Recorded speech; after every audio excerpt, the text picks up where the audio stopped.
ফেরাউন এবং doctor Morris বুকাইলের পূর্ণাঙ্গ বিস্তারিত ঘটনা যেটা আপনাদের সাথে শেয়ার করতে যাচ্ছি। ডক্টর মরিস বুকাইল ও ফেরাউনের চমকপ্রদ কাহিনী কোরআনের সত্যতা এবং বৈজ্ঞানিক প্রমাণে তুলে ধরব। আজকের ঘটনাটি শুধুমাত্র ঐতিহাসিক বা বিজ্ঞান নয়, এটি বিশ্বাস, অনুসন্ধান এবং সত্যের সন্ধানে একজন মানুষের চমকপ্রদ যাত্রা। একজন খ্রিস্টান ফরাসি চিকিৎসক যিনি একসময় ছিলেন ইসলাম সম্পর্কে সন্দেহবাদী, কিন্তু কোরআনের একটি আয়াত তার জীবনকে বদলে দেয়। তিনি হলেন ডক্টর মরিস বুকাইল।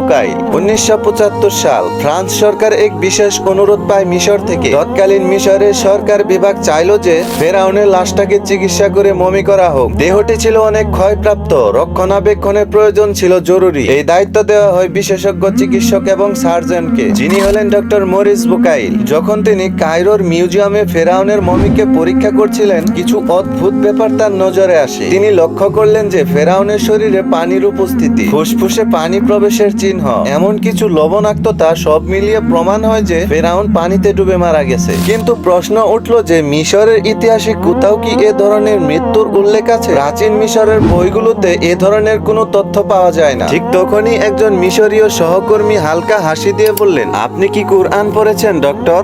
আপনার উত্তর ওখানে আছে। ডক্টর বুকাইল প্রথমে অবাক হলেন, বললেন, কোরআন হচ্ছে 1400 বছর আগে লেখা একটি গ্রন্থ।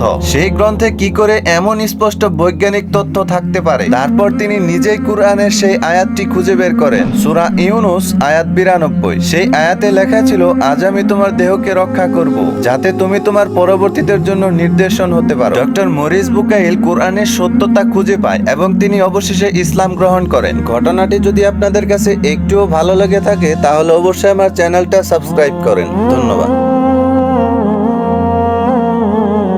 Subscribe.